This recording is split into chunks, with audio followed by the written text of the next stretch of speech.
Our fence-mounted intrusion detection. 3 models in the G fence. We've got the 2400 here today, but we have the 3000, which is a solar-powered model, and the 600. And basically what those numbers mean is number of meters. So 600 meters, 2400 meters, and 3000. So accelerometer-based impact detection technology, how is that different from fiber? How is that different from microphonic? So we're not listening to the fence, what a microphonic technology does. It's accelerometer based. So it's really based on the velocity and speed at which something is happening on the fence. So it still detects cuts, climbs, lifts, rams, stripping, and all those kinds of things of the fence. It just interprets it a different way on, and the next slide is XYZ axis. So as I mentioned, we've got 3 versions. The solar is the 3000. The G-Fence 2400 has just come out in the past year and a half, and it's just multi-platform in terms of how you're communicating your alarm information. So whether it be dry contact or 45 to Maxibus, and the Maxibus is our hub. We'll get into that in a couple of slides, or a Modbus API output, which we can do. And then the 600Z is 12 volt powered. And as I say, the cable isn't what's doing the work, it's the sensor. So you're going to get one of these sensors. I'll pass this around. They don't, I'll pass a couple of, this is showing you that one shows the insides. You don't get it like that. It comes installed on the cable like this. So it comes in 100-meter rolls with 40 sensors on it. So you've basically got one sensor every fence panel, whether it's an 8-foot or a 10-foot wide fence, depending, doesn't matter. But that's what's doing the work. And you can actually, adjust it by the sensor. You can zone it, or you can do it by the actual sensor. So the sensor must be installed on each fence panel. So usually the fence panel, it will be 10 feet wide by 8 feet high. So one sensor will be at the middle of each fence panel. So it comes with a roll of 328 feet for a sensor. So you unroll with one sensor there, keep going until you reach the end. So to be able to make more than 100 meters, so we use links. So input output. So the first control unit, 100 meters. We keep going with another 100 meters and keep going up to the maximum for the 2400. It will be 600 meters. So 300 on each side, a total of 600 meters. But we have to specify that the 2400, you can go up to 2.4 kilometers with four control units. 4 times 600 meters. Tied together.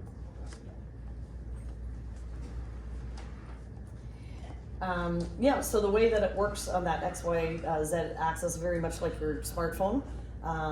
So in the initial condition, it's just according to those 3 axes. So upon an event, it translates that into what's going on, and it's a variation of the X, the Y, or the Z.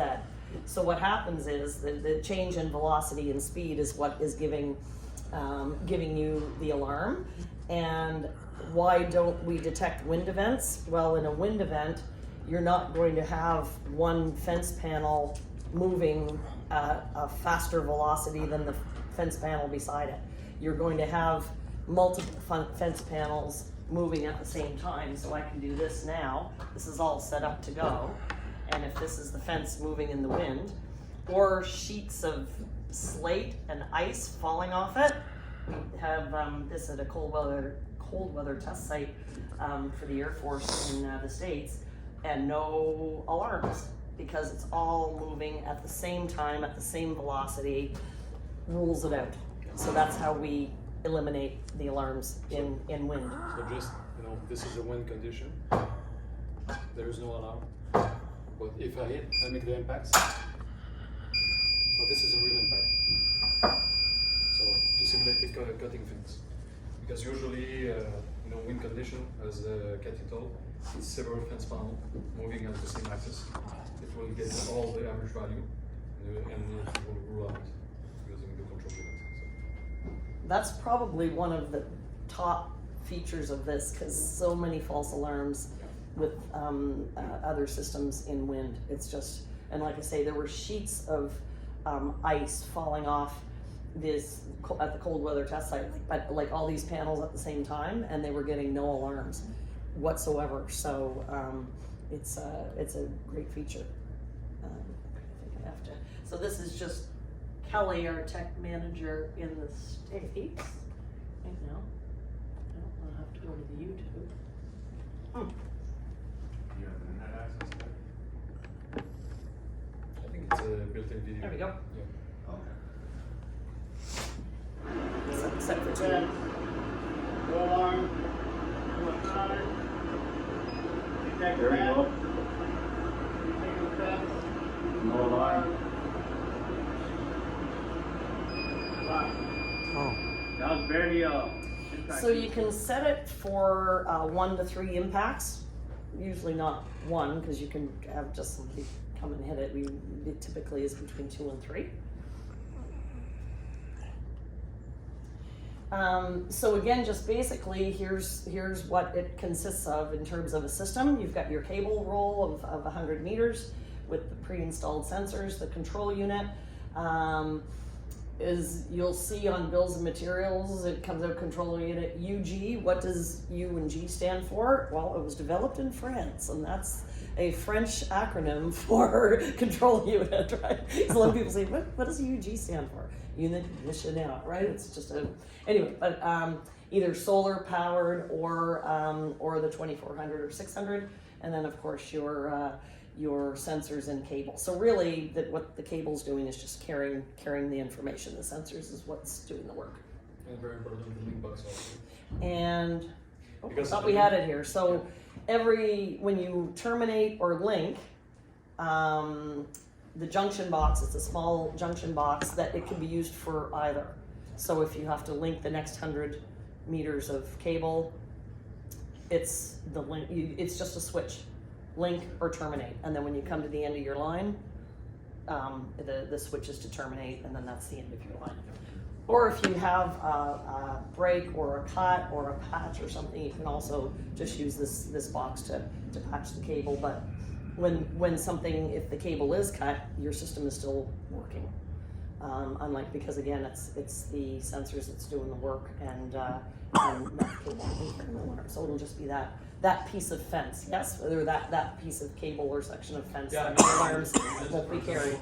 So the control unit is the main board. It will power all the sensors. So let's say, for example, the last 3 sensors are cutting cable. So you know where, because each sensor has an ID built in, ID1, ID2, and we keep going. So we know where it will be reported directly. We can see the log, we can see the alarm panel, and then you will lose, the 3/3 sensor, but everything will keep going. So this is it. And it's very easy to repair. So it's 4 wires, 22 gauge copper cable. So very easy to repair. You can even use those one, or you can even use electrical waterproof. Just hide it together, and after 30 seconds it will be operational. So So we don't need to recalibrate the system. If you add extra sensor, now we need to calculate. But just replace the sensor. There's a question. Yeah. So the repair can be done just by splicing. Yeah, Just splice the cables. exactly. Now, if somebody shorts the cable, doesn't bother the rest of the circuit. Yeah. Yeah, of course. You have to be careful on the sensor also when you replace the sensor. I don't know if you have the small one sensor. It has label on it, A and B. And you have to be sure if you replace the new section to don't face to A or to B, because it will be crossed. No, I understand that, but what I'm trying to say, if somebody turns around and cuts the cable, Yeah. you're shorting the cable. Now you're gonna have a short on the cable. Will No. that affect the power supply on that end of it? I mean, if I understood your question, if someone cut the cable, If I Yes, cut somebody yes, on the intend- panel, yes. so you receive exactly an alarm Where? system. Correct, but what I'm asking is, once I cut the cable, Yeah. Right. say 300 meters out, Yeah. cut the cable, strip it up, short all the cables together, Yeah. will that affect the remaining of that zone? If they short the data, no, It will be like a termination link because this is has a built-in protection circuit on it. Yeah. So let's assume there's 100 sensors. Yeah. Sensors 1 through 99 will Yeah. continue to work regardless of the fact that somebody's decided to tamper, Yeah. shorted, they're trying to bypass the system. Yeah. As long as Right. so that will continue to work. Yes. Yes. Yes, Okay. of course. No, good Yeah. question, good question. So they will solder power supply or for the power when it's cut the cable. They will solder the power or no? The power when the power is I burning. mean, with the system, it doesn't. Came with the power. Yeah. But for the 2400, it came with. We supply. No, we don't supply. So it's a power 12 volt DC or 24 volt DC. Okay. You can power No, if somebody like cut his power, usually wire is short, so they will, the burning out the power or no? In the cable? No. Yeah. No. No. Yes. There is the 4 sensor here. The sensor itself. If you see the black and the black and red inside. Yeah. This is for power. So it's a 3-volt DC that comes from the control unit. So if someone cut the power here, you Yeah. lose everything. This is normal. We don't have the notification in that case because you cut the 12 volt DC here. But if someone cut here, so everything is power, you will receive a notification where it has been cut and it continue to operate. But you don't have that necessarily on the fence, or you keep this on the other side of the fence so they can't. So Oh, yeah, people yeah, can't yeah. get to the Yeah. power. The power, just to keep in mind, the control unit, okay, you can move inside the building. Oh, You don't need to put, typically mandatory to put on the fence. So we can move up to 200 meters in a cable, 18 gauge for wires inside the building. So most of the time when I make site design, I suggest to put the control unit inside the building, near the alarm panel, near the switch network. Everything it will be centralized. So nobody can have access to the power or even, the network. So they cannot cut, the main power. And then we can run, on each side 200 meters up to the first link, and then we can start with the first sensor. So this is usually. Did that answer your question? I don't think. I'm not sure it did. No, usually the power they have like a protection, like somebody solder the power. When the power back, Like the power a stay lightning? back, like some alarm panel, like a DIS panel, they have power protection. Like There's somebody. power protection. Lightning switch. Yeah.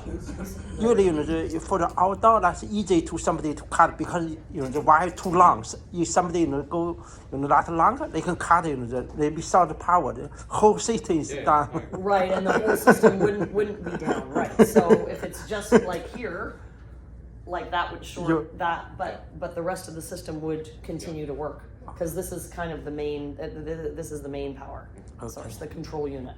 Does that? You can't backfeed these, right? Hmm? You can't backfeed these. Yeah. There's only one right shoulder, right? Yeah. Yeah. You cannot make a loop. So you make 300 meters on each side, you end termination link. You make the same pattern, the layout on the other side. Okay. Okay. Is that? And this is just the difference between the 3 different models.